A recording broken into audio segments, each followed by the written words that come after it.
Hello दोस्तों, कहानी के भाग 22 में आपका स्वागत है। अगर आपने इस कहानी के पहले भाग नहीं देखे हैं तो आप उन्हें हमारे चैनल अमृता स्टोरीज पर जाकर देख सकते हैं। तो चलिए शुरू करते हैं आगे की कहानी। उसकी बात पूरी होने से पहले ही ऋत्विक ने उसके मुंह पर उंगली रख दी और बोला, चुप, बिल्कुल चुप, नहीं बोलना कुछ। फिर उसके चेहरे को हाथों में थामकर उसकी आंखों में देखते हुए बोला, ऐसा सोच भी कैसे लिया तुमने कि मुझे फर्क नहीं पड़ता कोई तुम्हारे होने या ना होने से। तुम्हें पहले भी बता चुका हूँ कि तुम मेरे जीने की वजह हो। उसका हाथ अपने सीने पर रखकर बोला, ये दिल जो धड़क रहा है ना, ये इस बात का सबूत है कि तुम मेरे पास हो, मेरे साथ हो। अगर कभी ऐसा हुआ तो समझ जाना कि ये दिल की धड़कन थम जाएगी उस पल बस। शवि ने नम आंखों से ना में अपनी गर्दन हिला दी तो वो आगे बोला, तुम्हें यूं ही जाना नहीं कहता हूँ मैं, बल्कि इसलिए कहता हूँ क्योंकि मेरी जान हो तुम। अपनी जिंदगी को तुम्हारे बिना इमेजिन भी नहीं कर सकता हूँ। मुझे सांसों की उतनी जरूरत नहीं है जितनी कि तुम्हारी है जीने के लिए। फिर उसके सर से अपना सर लगा के आंखें बंद करके बोला, अब तुम और मैं, ऋत्विक और शवि नहीं बल्कि ऋत्वी हैं, एक दूसरे के बिना अधूरे। बल्कि मैं तो तुम्हारे बिना अधूरा नहीं बल्कि खत्म ही हूँ। शवि ने उसके मुंह पर हाथ रख दिया तो ऋत्विक बोला, उसका हाथ हटाते हुए बोला, आई लव यू जाना, बहुत बहुत प्यार करता हूँ तुमसे। मेरी जिंदगी हो तुम, तुम्हें खुद से दूर करने का मैं सोच भी नहीं सकता हूँ। छवि झट से उसके गले लग गई और रोते हुए बोली, मैं भी नहीं जी सकती हूँ आपके बिना। मैं भी आपसे बहुत बहुत प्यार करती हूँ। ऋत्विक ने उसके बालों को चूम लिया और बोला, पता है मुझे जाना। फिर शवि उससे अलग हुई तो वो बोला, वैसे एक खुशखबरी सुनाऊं। शवि हैरानी से बोली, कैसी खुशखबरी। ऋत्विक बोला, आज पंडित जी आ रहे हैं हमारी सगाई का मुहूर्त निकालने के लिए। उसकी बात सुनकर शवि के चेहरे पर मुस्कान आ गई और साथ ही साथ शर्म से उसने अपना चेहरा नीचे कर लिया। तो ऋत्विक ने उसका चेहरा प्यार से ऊपर किया और बोला, फिर तो तुम हमेशा के लिए मेरी हो जाओगी, सिर्फ और सिर्फ मेरी। वैसे तो अभी तुम मेरी ही हो, लेकिन वो क्या है ना, परमानेंट लाइसेंस दिलाने में पंडित जी की जरूरत पड़ेगी। उसकी बात पर शवि हंस पड़ी। ऋत्विक ने उसका हाथ पकड़कर उसे किस किया और बोला, बस यही हंसी तुम्हारे चेहरे पर हमेशा के लिए सजा दूंगा, सिर्फ और सिर्फ खुशियां दूंगा तुम्हें। शवि बोली, आप साथ हो तो हर हालत में मैं खुश रहूंगी, हमेशा साथ ही रहूंगा मैं तुम्हारे, चाहे कुछ भी क्यों ना हो जाए। क्योंकि तुमसे अलग रहने का मतलब खुद की सांसों के से खुद को दूर करना है, और सांसें से बिछड़कर मैं कैसे जिंदा रहूंगा भला। अच्छा बताओ, अब नाराज तो नहीं होना। शवि उसकी आंखों में देखते हुए बोली, मैं नाराज तो नहीं थी। अच्छा तो फिर इग्नोर क्यों कर रही थी सुबह से। शवि मस्ती के मूड में बोली, मैं तो बस नाराज होने का नाटक कर रही थी ताकि आप मुझे मनाओ। ऋत्विक है। ऋत्विक का मुंह खुला का खुला रह गया। शवि की बात सुनकर वो बोला, मतलब तुम मेरे मजे ले रही थी सुबह से। हाँ जी, शवि हंसते हुए बोली। तो ऋत्विक ने उसे कमर से पकड़कर अपने करीब खींचा और उसकी आंखों में देखते हुए बोला, अच्छा बच्चू, मेरे साथ शैतानी, लगता है इसका अंजाम नहीं पता था तुम्हें।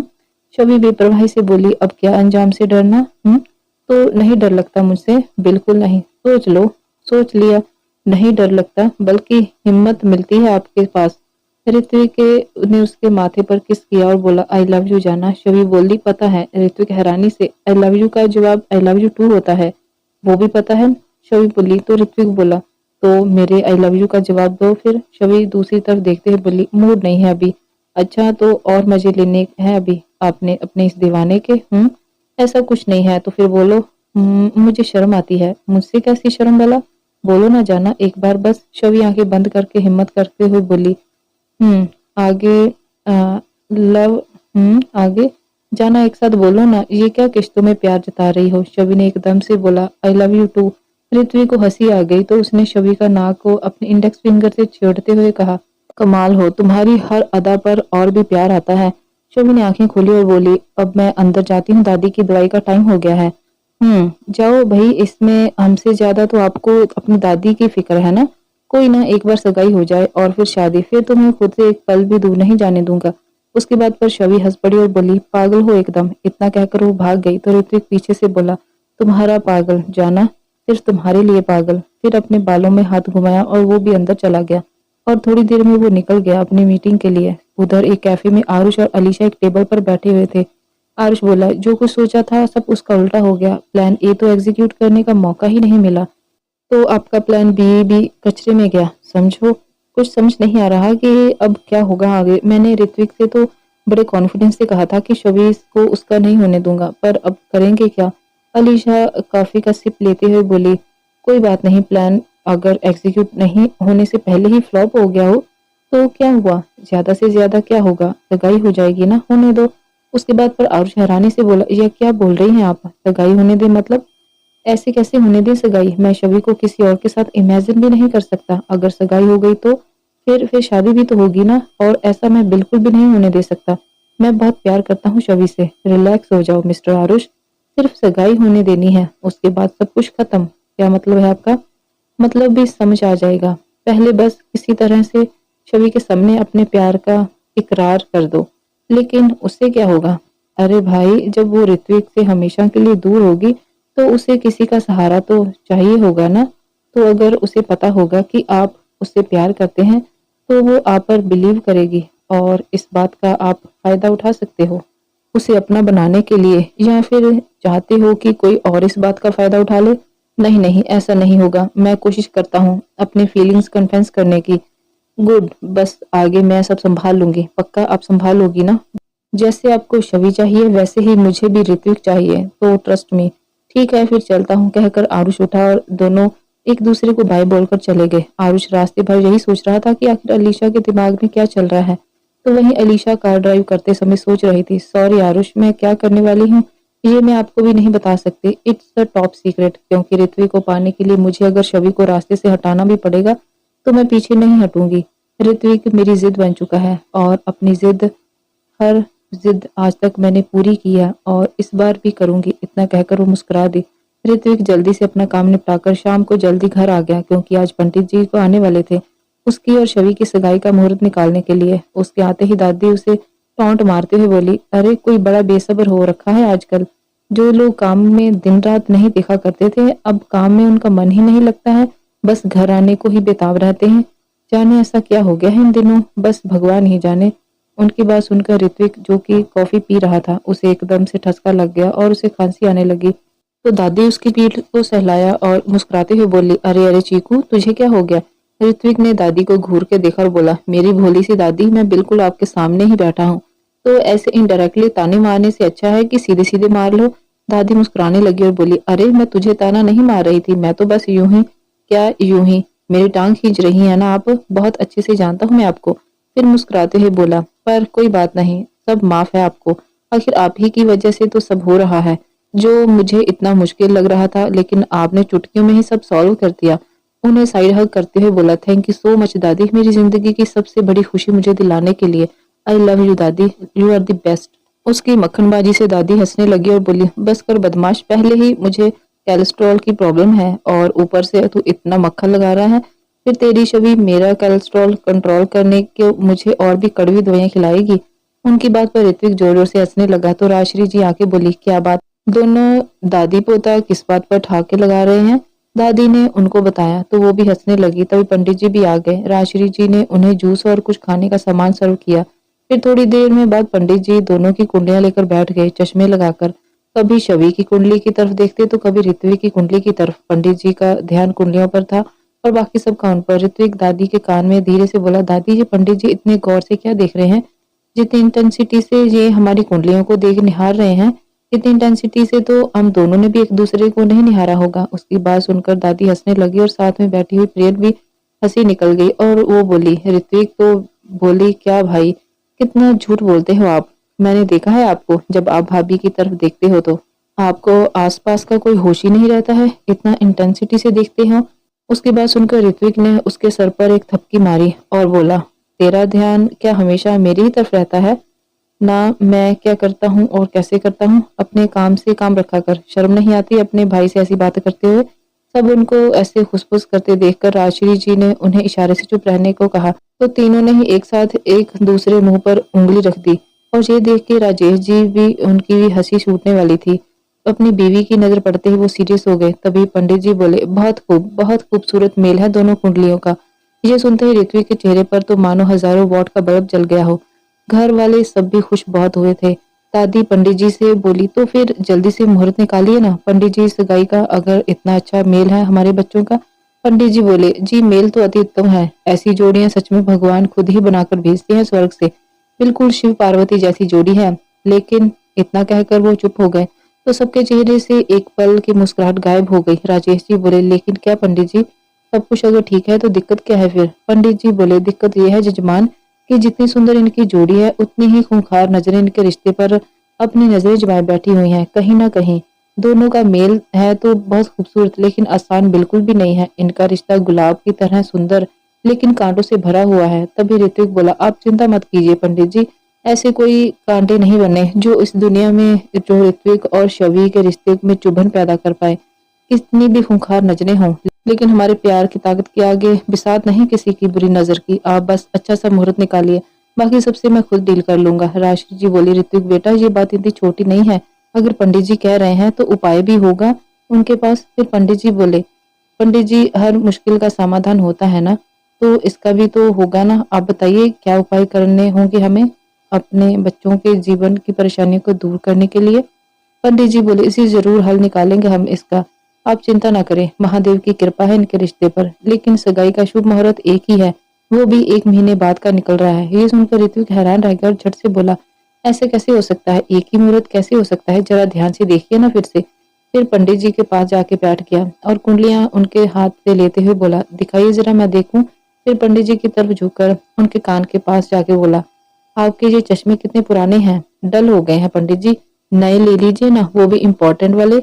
अगर आप कहें तो मैं इंतजाम करवा दूं, वो भी दुबई से।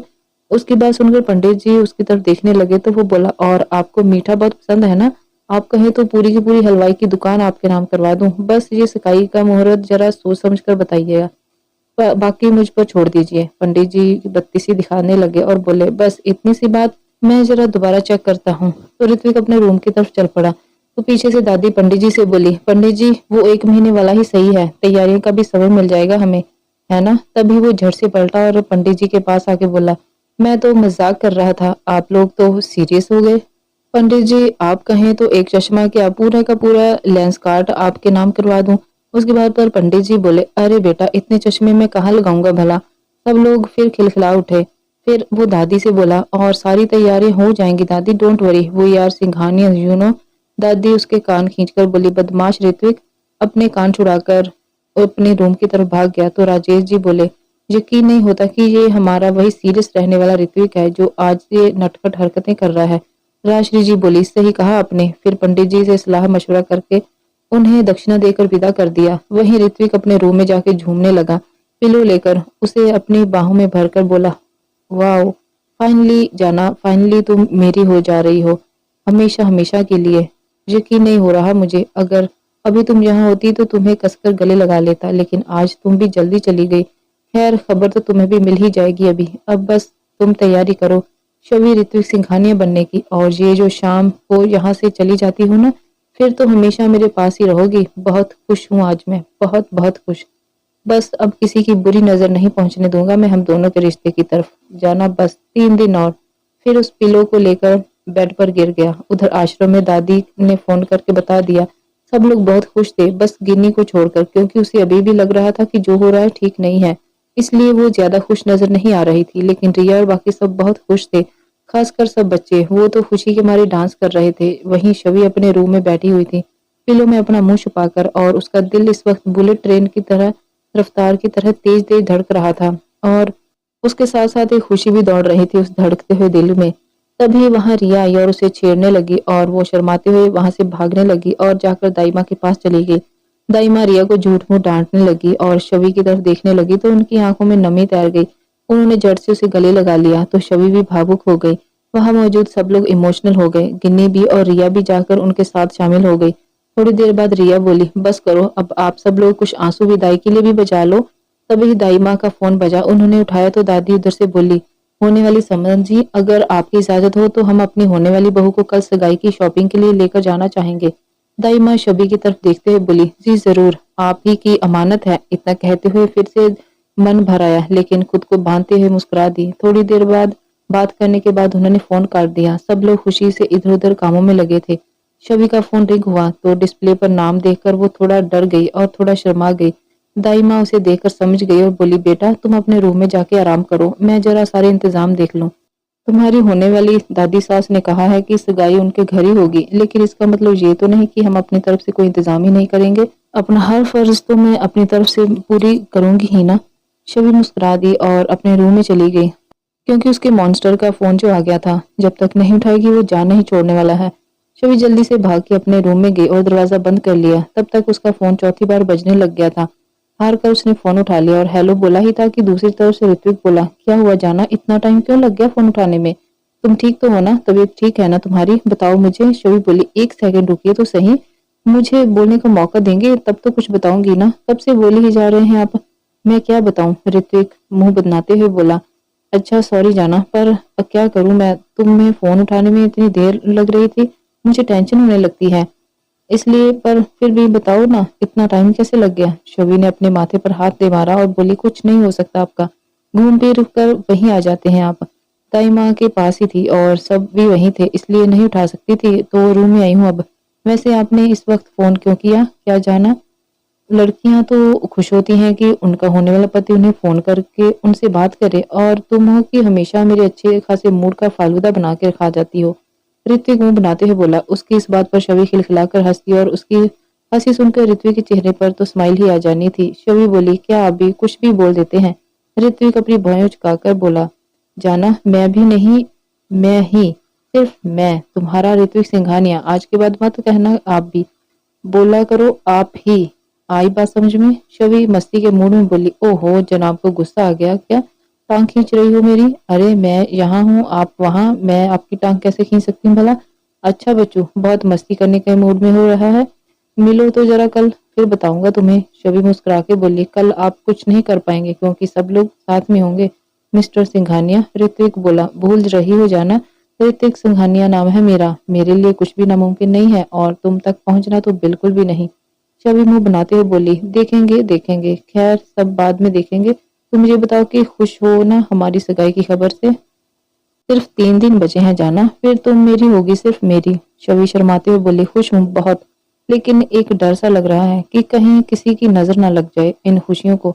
मेरे होते हुए तुम्हें चिंता करने की कोई जरूरत नहीं है जाना, मैं किसी की नजर नहीं लगने दूंगा हमारे प्यार को, तुम बस मुझ पर और हमारे प्यार पर भरोसा रखो, आया समझ?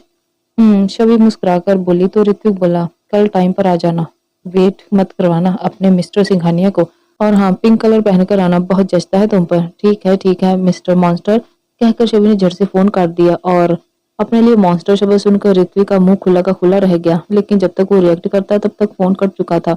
वो कभी फोन की तरफ देखता तो कभी सामने लगे मिरर में खुद को, फिर खुद से ही बोला, मॉन्स्टर, और मैं सीरियसली कल देखता हूँ तुम्हें जाना, इतना कहकर मुस्कुरा दिया और थोड़ी देर बाद डिनर करके वो सो गया कल के इंतजार में। उधर शवि फोन काट कर हंसती और रात को वो भी सुबह के इंतजार में सो गई। सुबह शवि ने पिंक कलर का Anarkali suit with green dupatta carry किया था जिस पर फ्लोरल प्रिंट डिजाइन था। आज वो रोजाना से अलग लग रही थी क्योंकि आज वो वहां अपनी ड्यूटी के लिए नहीं बल्कि उस घर की होने वाली बहू की तरह जा रही थी। वो तैयार होकर निकली ही थी कि एकदम से उसके सामने एक कार आके रुक गई। शवि हैरान हो गई, तभी कार का शीशा नीचे हुआ तो आरुष को देखकर वो थोड़ा रिलैक्स हो गई और बोली, आपने तो मुझे डरा ही दिया था आरुष जी। आरुष मुस्कुराते हुए बोला, मुझे माफ करना दोस्त, एकदम से ब्रेक लगाया इसलिए डर गई आप। शवि मुस्कुराते हुए बोली, कोई बात नहीं, वैसे आप कहाँ जा रहे हैं? आपका ऑफिस तो दूसरी साइड है ना? उसके बाद पर आरुष बाहर आया और बोला, क्या दोस्त, इतने दिनों बाद मिल रहे हैं और आप मुझे देखकर खुश भी नहीं हुई? मुझे लगा था आप बहुत खुश होंगी। शवि बोली, अरे ऐसी कोई बात नहीं है आरुष जी, मैं खुश हूँ, बस यूं ही पूछ रही थी। मुझे पता है वैसे मेरी एक मीटिंग है होटल में, इसलिए इधर जा रहा हूँ, सोचा आपका टाइम भी है तो साथ में ही चलता है। तो ओ ओके ओके, शवि ने कहा तो आरुष बोला, तो चलिए फिर। शवि मुस्कुराकर गाड़ी में बैठ गई और आरुष भी बैठ गया और गाड़ी स्टार्ट कर दी। थोड़ी देर बाद दोनों एक साथ बोले, मुझे आपसे कुछ कहना है। एक साथ बोलने पर दोनों पहले हैरान हुए फिर एक साथ हंस दिए। आरुष बोला, अच्छा पहले आप ही बोलिए। शवि बोली, नहीं पहले आप बोलिए। Aarush, ladies first. शवि, ऐसा कुछ नहीं है, आप बोलिए। आरुष बोला, ठीक है फिर जैसा आप कहें, लेकिन मेरी बात सुनकर आप गुस्सा तो नहीं हो जाएंगी ना? अरे नहीं नहीं, भला मैं क्यों गुस्सा करूंगी भला? ठीक है तो फिर सुनिए, एक्चुअली एक एक लड़की है जिससे मैं बहुत प्यार करता हूँ, लेकिन उसकी उसकी बात पूरी होने से पहले ही शवि एक्साइटेड होकर बोली, क्या सच में आप किससे प्यार करते हैं और आप अब बता रहे हैं अपनी दोस्त को? ऐसा नहीं है, वो बस मैं, खैर कोई बात नहीं, अभी तो आपने बता दिया ना, वही बहुत है मेरे लिए। लेकिन वो है कैसी, मतलब कैसी दिखती है, कहाँ से है, सब बताइए मुझे। शबी बोले जा रही थी एक्साइटमेंट के मारे। आरुष बोला, बहुत ही खूबसूरत दिखती है। और कितनी बाहर से खूबसूरत है? उससे ज़्यादा अंदर से है वो और यही रहती है। वाओ! मतलब ज़रूर उसमें कुछ तो ख़ास होगा कि जो आप इतनी तारीफ़ कर रहे हैं उसकी। बिल्कुल, वो खुद ही बहुत ख़ास है। तो आपने बता दिया उसे मतलब अपनी फीलिंग्स कन्फेस कर दी क्या आपने? नहीं, अभी नहीं। लेकिन क्यों नहीं? डर लगता है कि कहीं ये बात जानने के बाद वो मुझसे नाराज़ ना हो जाए। मैं उसकी नाराज़गी या नफ़रत नहीं बर्दाश्त कर सकता हूँ इसलिए। इसलिए आप चुपचाप बैठे हैं ना? लेकिन आरुषि जी अगर आप बताएँगे नहीं तो उसे पता कैसे चलेगा? और अगर तब तक उसे कोई और ले गया तो क्या करेंगे आप? इसलिए बता देना ही सही है। क्या पता उसका जवाब हाँ ही हो और अगर ना भी होगा तो कम से कम आपके दिल में ये मलाल तो नहीं रह जाएगा ना कि आपने अपनी तरफ से कोशिश नहीं की। उसकी बात सुनकर आरुष बोला, क्या सच में आपको लगता है कि मुझे बता देना चाहिए? बिल्कुल, मुझे यही लगता है। तो ठीक है फिर कहकर उसने गाड़ी साइड करके रोक दी और बाहर निकल आया और दूसरी तरफ से शवि के लिए दरवाज़ा खोला और उसे भी बाहर आने को कहा। शवि ऐसे अचानक गाड़ी रोकने से हैरान हुई लेकिन फिर आरुष की बात मानकर बाहर आ गई।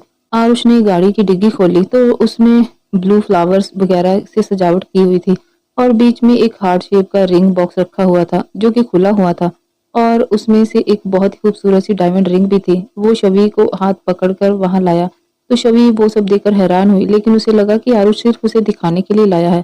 तो वो खुश होते हुए बोली, वाह आरुष जी आपने तो पूरी तैयारी करके रखी है। आरुष बोला, आपने ही तो कहा ना कि अब देर ना करूं इसलिए बहुत अच्छी बात है और ये सब बहुत ही खूबसूरत भी है लेकिन अगर आपको अभी ये सब करना है तो ठीक है मैं चलती हूँ, मुझे जल्दी जाना है आज तो ऑल दी वेरी बेस्ट कहकर वो जाने के लिए मुड़ी तो आरुष ने उसका हाथ पकड़ लिया। शवि हैरानी से उसे देखने लगी तो आरुष वो रिंग बॉक्स में से एक रिंग उठाकर उसके सामने एक घुटने टेकर बैठ गया। उसके ऐसा करते ही शबी की आंखें फटी की फटी रह गई। वो हैरानी से बोली, आरुष जी ये क्या कर रहे हैं आप? आपको अगर प्रैक्टिस करनी है तो कहीं और कर लीजिए ना, यहाँ रोड पर कोई गलत समझ लेगा। आरुष उसकी तरफ देखते हुए बोला, कोई गलत नहीं समझेगा क्योंकि मैं कुछ गलत कर ही नहीं रहा हूँ। क्या मतलब? शबी बोली तो आरुष रिंग आगे बढ़ाते हुए बोला, मैं जिस लड़की की बात कर रहा था वो कोई और नहीं तुम ही हो। उसकी ये बात सुनकर शवि के पैरों तले से जमीन ही खिसक गई हो मानो। आरुष आगे बोला, हाँ मैं तुम्हारी ही बात कर रहा था।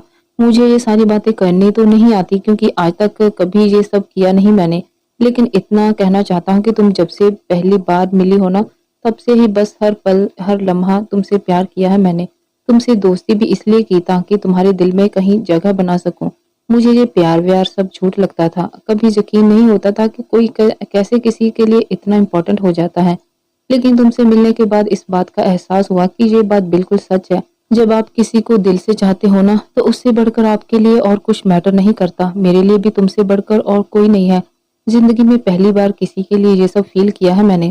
शवि बस बुत बनी उसकी बातें सुन रही थी। वो आगे बोला, मुझे नहीं पता कि तुम क्या सोचती हो मेरे बारे में, लेकिन मेरे लिए तुम मेरी जिंदगी बन गई हो। सच में बहुत प्यार करता हूँ तुमसे शबी, आई रियली लव यू। तुम्हारे लिए कुछ भी कर सकता हूँ मैं, कुछ भी, बस मुझे अपनी जिंदगी में शामिल कर लो। उसके ऐसे रोड के बीचों बीच ये सब करने से आसपास बहुत से लोग इकट्ठे हो गए थे ये नजारा देखने के लिए, लेकिन शबी अभी भी वैसे ही खड़ी थी बिना किसी रिएक्शन के। शबी को तो कुछ समझ ही नहीं आ रहा था कि आगे ये क्या रिएक्ट करे वो। उसे ये सब सपने जैसा लग रहा था क्योंकि उसने कभी ये सोचा भी नहीं था। वो बस हैरानी से आरुष की बातें सुन रही थी। तभी वहां खड़े लोगों में से कुछ लोग हुटिंग करने लगे, से यस, से यस। आरुष और शवि दोनों आसपास देखने लगे। आरुष ये सब देखकर मुस्कुरा दिया लेकिन शवि कोई भाव भी व्यक्त नहीं कर रही थी। आरुष फिर बोला, मुझे पता है कि ये सब जानकर बहुत हैरान हो रही होगी ना, लेकिन यकीन मानो जिस दिन पहली बार देखा था ना मैंने रोड पर तुम्हारा वो डरा हुआ सा चेहरा, बस तभी से वही एक चेहरा इस दिल में उतर गया था मेरे। तुम सोच रही होगी ना कि यहाँ ऐसे क्यों बता रहा हूँ ये सब, इसलिए क्योंकि हमारी पहली मुलाकात भी ऐसे रोड पर ही हुई थी। इसलिए सोचा कि यही सही रहेगा तुम तक अपने फीलिंग्स पहुंचाने के लिए। इसलिए यही सिंपल सा तरीका चुना मैंने क्योंकि मुझे पता है कि तुम्हें ज्यादा तामझाम वैसे भी पसंद नहीं है। तो क्या ख्याल है तुम्हारा? शवि अभी भी कुछ रिएक्ट नहीं कर रही थी। लोगों ने फिर से शोर बचाना शुरू कर दिया तो उनकी आवाज से वो होश में आई तो आरुष बड़ी उम्मीद से उसकी तरफ देख रहा था। वो खुद को नियंत्रित करते हुए बोली, आरुष जी ये सब आप कैसी बातें कर रहे हैं, आप प्लीज पहले उठ जाइए। उसने आरुष का हाथ पकड़कर उसे उठाया। आरुष बोला, कैसी बातें मतलब, मैं सिर्फ सच बोल रहा हूँ, वही बोल रहा हूँ जो बहुत पहले बोल देना चाहिए था लेकिन नहीं बोला, इसलिए कि कहीं आप मुझसे अपनी दोस्ती भी न तोड़ दें। लेकिन अब और नहीं रुक सकता मैं, बस इसलिए कह रहा हूँ कि इससे आगे वो कुछ बोलता कि उससे पहले शवि बोल पड़ी, बस कीजिए आरुष जी प्लीज, बस कीजिए, और नहीं सुन सकती मैं, प्लीज। आप ऐसा कैसे सोच सकते हैं? आखिर हम तो दोस्त थे ना, अच्छे दोस्ती का रिश्ता था हमारे बीच, फिर ये सब कहाँ से आ गया आखिर? आरुष उसे समझाते हुए बोला, मुझे पता है कि हमारा दोस्ती का रिश्ता था, अभी भी है, लेकिन मैंने ये दोस्ती इसीलिए की थी ताकि मैं तुम्हारे दिल में अपने लिए जगह बना पाऊँ, क्योंकि प्यार तो मुझे पहले ही नज़र में हो गया था। तो उस प्यार को छिपाने के लिए मैंने दोस्ती का सहारा लिया, लेकिन तुम्हें धोखे में रखने के इरादे से नहीं, बल्कि दोस्ती के रिश्ते का मान रखने के लिए किया मैंने ये सब। लेकिन वो मान तो आपने आज भी तोड़ ही दिया ना आरुष जी। मैंने कभी सपने में भी ये सब नहीं सोचा था कि आप ये सारी बातें कहेंगे मुझसे। मैं आपको अपना सच्चा दोस्त समझती थी, और आप ये सब, मुझे प्लीज गलत मत समझो। मैंने जो भी किया सिर्फ इसलिए ताकि तुम्हारे पास रह सकूं, लेकिन इससे ये सच्चाई नहीं बदलती कि मैं तुमसे प्यार। इससे आगे वो कुछ बोलता, इससे पहले ही किसी ने आके उसके मुंह पर एक जोरदार पंच जड़ दिया। शवि भी हैरान रह गई। आरुष पंच लगने की वजह से जमीन पर गिर गया। शवि और आरुष ने देखा तो सामने ऋत्विक गुस्से से आरुष को ही घूर रहा था। आरुष के होंठ के पास खून निकलने लगा था। पंच इतनी जोर से मारा था ऋत्विक ने। आरुष उठा और ऋत्विक भी उतनी ही स्पीड से उसकी और बढ़ा और जाके उसका कॉलर जोर से पकड़ते हुए गुस्से से बोला, कहा था ना मैंने दूर रहना उससे, लेकिन तुम्हें मेरी बात समझ नहीं आई और उतर आए अपनी नीच हरकत पर। हाँ, हिम्मत भी कैसे हुई तुम्हारी आखिर ये बात कहने की शवि से? एक बार भी ये नहीं सोचा कि जब मुझे पता लगेगा तो मैं क्या हाल करूंगा तुम्हारा? आरुष ने गुस्से से उसके हाथ झटक दिया और टेढ़ा मुस्कुराते हुए बोला, तुमसे डरूं मैं क्यों डरूं तुमसे भला? वो कौन तुम? और हाँ, कहा मैंने शवि से वो सब, लेकिन उसमें कहीं भी झूठ नहीं था। एक एक शब्द सच है, बोला है मैंने। हाँ, करता हूँ मैं प्यार उससे। तभी ऋत्विक ने फिर से उसका कॉलर पकड़कर उसे पास वाले पेट के साथ लगा दिया और दांत बीचते हुए बोला, एक बार कहा ना, दोबारा ये शब्द उसके लिए अपनी जुबान पर मत लाना, वरना। आरुष भी उसकी आंखों में देखते हुए बोला, वरना क्या करोगे? वरना हाँ, बताओ क्या करोगे? जान से मार दूंगा। पहले भी कहा था और आज भी कह रहा हूँ, जितना हो सके दूर रहो उससे। और आज जो हरकत की है ना तुमने, उसके बाद तुम्हारा साया भी उसके आसपास दिखाना मुझे, तो कसम से कह रहा हूँ मैं, वो दिन तुम्हारी जिंदगी का आखिरी दिन साबित होगा। शवि मेरी है, सिर्फ और सिर्फ मेरी जिंदगी है। वो उसे पाना तो दूर, उसके ख्याल को भी अपने दिमाग से निकाल दो। तभी आरुष ने भी गुस्से में आके ऋत्विक को धक्का दे दिया। ऋत्विक कुछ कदम पीछे हट गया। शवि उन दोनों को ऐसे बर्ताव देखकर बहुत हैरान थी। आरुष भी उसके पास आया और गुस्से से बोला, धमकी दे रहे हो मुझे? तो तुम भी सुन लो मेरी बात कान खोलकर। नहीं रहूंगा मैं शवि से दूर, रह ही नहीं सकता हूँ, और तुम्हारे या किसी और के कहने से तो बिल्कुल भी नहीं। मैं भी प्यार करता हूँ उसे। तुम कुछ भी कर लो, मुझे उससे दूर नहीं रख पाओगे कभी भी। तुम उस तक पहुंचने के सारे रास्ते भी बंद कर दोगे ना, तो भी नहीं रोक पाओगे। और ये क्या मेरी मेरी करते रहते हो हर समय? तुम्हारी नहीं है वो, और ना ही कभी होगी। पहले भी कहा था और आज भी कह रहा हूँ कि एक दिन तुम्हारी आंखों के सामने उसे अपना बनाऊंगा, और तुम कुछ नहीं कर पाओगे। ये बात सुनकर ऋत्विक का गुस्सा और बढ़ गया और उसने फिर से उसके चेहरे पर एक पंच जड़ दिया। इस बार आरुष ने भी पलटवार करते हुए ऋत्विक के पेट में पंच मार दिया। दोनों एक दूसरे को मारने लगे। ये देखकर जो लोग वो पहले वहां बड़े उत्साह से एक साथ खड़े थे, अब उन दोनों को ऐसे लड़ते देखकर वहां से भाग निकले और रह गए ऋत्विक, आरुष और शवि। ऋत्विक और आरुष एक दूसरे को मारे ही जा रहे थे और शवि उन दोनों को रोकने की कोशिश कर रही थी, लेकिन वो दोनों सुनने को तैयार ही नहीं थे। ऋत्विक ने आरुष को मारते मारते फिर से कॉलर से पकड़ लिया और आंखों में बेशुमार गुस्सा और तलख लेकर बोला, बहुत बड़ी गलतफहमी है तुम्हारी कि मुझसे शवि को दूर कर पाओगे कभी। ऐसा इस जन्म में तो मुमकिन नहीं। तुम क्या, खुद भगवान भी आ जाएंगे ना उसे मुझसे दूर करने, तो उनका भी सामना पहले मुझसे होगा। ऋत्विक सिंघानिया, जो जितना प्यार अपनी जाना से करता है, उतनी ही ज्यादा नफरत उससे करेगा जो मेरे और उसके बीच में आने की ख्वाहिश रखेगा कभी। अगर उसके लिए मर सकता हूँ तो किसी को मारने से पहले भी सोचने की जरूरत नहीं पड़ेगी मुझे। मेरी दुनिया है वो, और अपनी दुनिया पर किसी का साया तक बर्दाश्त नहीं करता हूँ मैं। प्यार की जितनी भी हदें होती हैं, उन सब हदों से पार मोहब्बत करता है यह ऋत्विक सिंघानिया अपनी जाना से। आरुष ने तभी अपने घुटने से ऋत्विक के पेट पर वार किया। पीछे आरुष की कार थी। ऋत्विक उसके बोनट से जा टकराया तो आरुष ने तेजी से आकर उसे दबोच लिया और उसके ऊपर वार करने लगा। शमी रोते हुए भागी और आरुष को रोकने की कोशिश करने लगी, लेकिन ऋत्विक की तरह आरुष भी कुछ सुनने को तैयार नहीं था। वो बोला, तो ठीक है, देखते हैं कि तुम्हारा ये ओवर कॉन्फिडेंस कितनी देर तक तुम्हारा साथ देता है। प्यार पर सिर्फ तुम्हारा ही कॉपीराइट नहीं है ऋत्विक सिंघानिया। तुमने आरुष मिश्रा को बड़े हल्के में ले लिया शायद, क्योंकि मुझे बेमतलब तुम्हारी तरह गुस्सा करना नहीं आता, लेकिन इसका मतलब ये बिल्कुल भी नहीं है कि तुम जो चाहोगे वो करोगे और मैं चुपचाप देखता रहूंगा। आज तक जितनी बार मैंने शवि के साथ टाइम स्पेंड किया या करने की कोशिश की, तुम हर बार किसी न किसी बहाने से हमारे बीच में आ जाते और शवि को ले जाते। तुम्हें क्या लगता है कि मुझे कुछ नहीं पता चलता था? सब समझ में आता था मुझे, लेकिन सिर्फ कोई तमाशा ना हो इसलिए चुप रह जाता था। लेकिन अब और नहीं, मेरी शराफत का नाजायज फायदा अब और नहीं उठाने दूंगा मैं किसी को। अब और चुप नहीं रहूंगा। अब तुम्हें तुम्हारी ही भाषा में जवाब देगा ये आरुष मिश्रा। और रही बात शवी की, तो फिर से कह रहा हूँ और बार बार कहूंगा कि मैं प्यार करता हूँ उसे, बहुत प्यार, चाहे कुछ भी क्यों ना हो जाए, लेकिन मैं उसे दूर कभी नहीं होऊंगा, कभी नहीं। तभी ऋत्विक ने उसकी कमर पर जोर से लात मारी तो आरुष जमीन पर गिर गया। शमी उन दोनों का पागलपन देखकर कुछ समझ ही नहीं पा रही थी। दोनों एक दूसरे को पागलों की तरह मारे जा रहे थे। कभी आरुष ऋत्विक पर हावी होता था तो कभी ऋत्विक आरुष पर। कुछ समझ नहीं आ रहा था कि कौन जीतेगा, लेकिन एक दूसरे को पीट पीट कर दोनों की हालत बुरी हो गई थी। ऋत्विक उठकर आया और जमीन पर गिरे हुए आरुष का कॉलर पकड़कर बोला, अपनी ये ताकत बचा के रखो आरुष मिश्रा, क्योंकि अभी बहुत से मौके आएंगे जब तुम्हें शवी को मेरे साथ देखकर तकलीफ होगी। तब जरूरत पड़ेगी इस एनर्जी की तुम्हें। अभी सारी वेस्ट कर लोगे तो तब क्या करोगे? जब शबी और मेरी सगाई में आओगे और उसके हाथ की उंगली में मेरे नाम की मोहब्बत की निशानी देखोगे। उसकी बात सुनकर आरुष हैरान हो गया तो ऋत्विक बोला, सही सुना तुमने, 2 दिन बाद हमारी सगाई है और ये इस बात का सबसे बड़ा सबूत है कि ऋत्विक और शवी एक है। शवी ऋत्विक के पास आई और उसे रोकते हुए बोली, प्लीज बस कीजिए आप दोनों, अब बहुत हो चुका। अपनी हालत देखिए, छोड़ दीजिए अब आरुष जी को। तभी अंबर वहां आ गया और ऋत्विक को उठाते हुए बोला, बस कर अब ऋत्विक यार, मैंने तुझे लड़ाई करने के लिए नहीं बुलाया था यहाँ पर, चलो चलते हैं। फिर आरुष को उठाया और बोला, आरुष तुम भी घर जाओ, अब इस बारे में बाद में बात करेंगे। कहकर उसने आरुष को उसकी कार में बिठाया और घर जाने को बोला और ऋत्विक को भी कार में बिठाया शांत करके, और उसके साथ पीछे वाली सीट पर शवी को बिठाया और खुद ड्राइव करने लगा। तो दोस्तों ये थी आज की कहानी। आगे कहानी में क्या होगा जानने के लिए देखिए कहानी का अगला भाग। आपको ये कहानी कैसी लगी कमेंट बॉक्स में जरूर बताएं।